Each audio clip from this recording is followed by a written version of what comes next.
الرحمن الرحيم أولم ينظروا في ملكوت السماوات والأرض وما خلق الله من شيء وأن عسى أن يكون قد اقترب أجلهم فبأي حديث بعده يؤمنون۔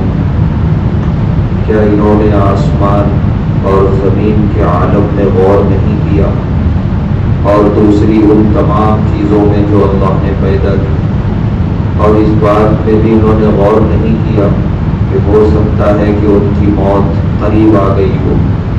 پھر قرآن کے بعد یہ لوگ کس پر ایمان لائیں گے؟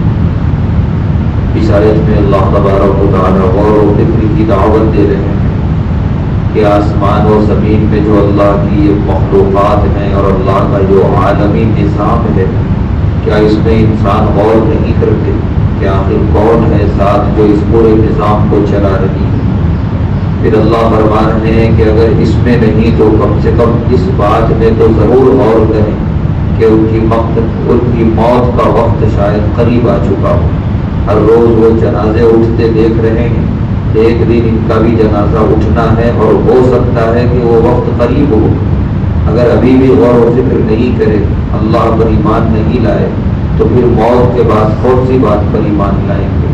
تو اس آیت میں اللہ تبارک و تعالیٰ غور و فکر کی دعوت دے رہے ہیں۔ اللہ ہم سب کو غور و فکر کر کے اپنے ایمان کو مضبوط رکھتے ہوئے دنیا سے رخصت ہونے کی توفیق عطا فرمائے۔